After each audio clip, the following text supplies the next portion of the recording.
May ibaboy ang kulay maluto kimbalin ng kandabang yan ng Biyernes, October 4 para king kapataal doon ng filing ng Certificate of Candidacy o COC. Agnan-agnan na lang may pasang COC king Comelec ding Team Ing Malugod, apan ni muna ng re-electionist Mayor Rene Maglangke at kayang katandem para Vice Mayor ay Councilor Thelma Macapagal. Kaya bilaking grupo ni incumbent councilors Jao Bondok, Queenie Colala, ing magbalik para konsehal ay Doña Salak. Ang poring aspiring councilors, Ari Camille Bondok, Alvin Carpio, Elmer MCR Gonzalez, Romel Gulapa at GM Sagu. Yung partido ni Governor Dennis, nag-file ako ng NPC ngayon, yung kapartido natin, NP, at siyempre nakasuporta tayo sa partido na natin, yung pagbilan. Kaya coalition po kami, mag-vote sa gobernador, sa congresswoman, tsaka pababa dito sa munisipyo natin. At yun naman ang pinapractice po natin dito sa Candaba. Ang pamilyang Pineda, ang Bondo Kamaglang, pag nagtulong-tulong, umuulan ng proyekto at ayuda dito sa bayan ng Candaba para makuha ko yung pangarap ko na pagdating ng araw. Sa tahimik, mga batang nakapag-aral ng kolehiyo at masayang pamilya ang bayan ng Candaba.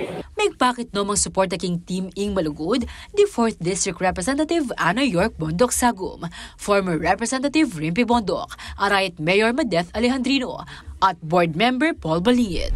Kaya po at kami para pakit talaga yung 100,000% Rimpi Malugod, kang Mayor Rene Maglangke, Ate Thelma, na talagang akakityo naman po talaga yung linto keti Candaba. Katakot-takot sa progreso. Proud ko po, tanalin po, ganyan nilabas, ulipepatas na ng Mayor Rendalan. Yung barangay po, makatulong talaga. Atin kami pong masanting hospital ngayon at kaprogresibo na rin kaya kaming kolehiyo, atin kaming public high school. Kaya full support kami po, Team Malugod, yung buong grupo na uli kakakit ni. Basta abe-abe, mag-umpisa kang Governor Delta, Nanay Neboy, kaya atang Vice Governor, Congresswoman, Dr. Ana, kay Batu, Mayor Rene, Ma'am Thelma, down po na rin councilors.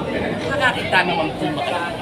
Samantala, aparte kayang edukasyon, agrikultura, kabiyayan at infrastructure, metong muna man karoon didina ng prioridad Maglangke, ing kabulasan da Rincon Dabenyo.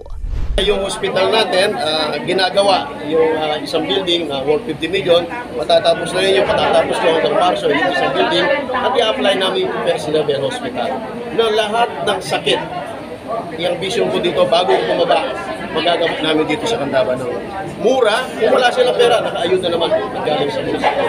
Na ito yung pet project ko, magbuhat ng maupo ko, na tinulungan ako ni Governor Nanay, at ngayon tinutulungan ako ni Governor Dennis, na Candaba yung si Congresswoman Ana, na mapalaki ko at maging first level hospital na lahat ng sakit pwedeng gamutin dito sa Candaba. Itina yung katlong termino na Maglangke ang timong pamamuntok ng Balen, Candaba. Samantala, tatagala rin king Team Ing Malugod, lalam ng Nationalist People's Coalition at local party Akambilan. Liana Canilaw, CLTV 36 News.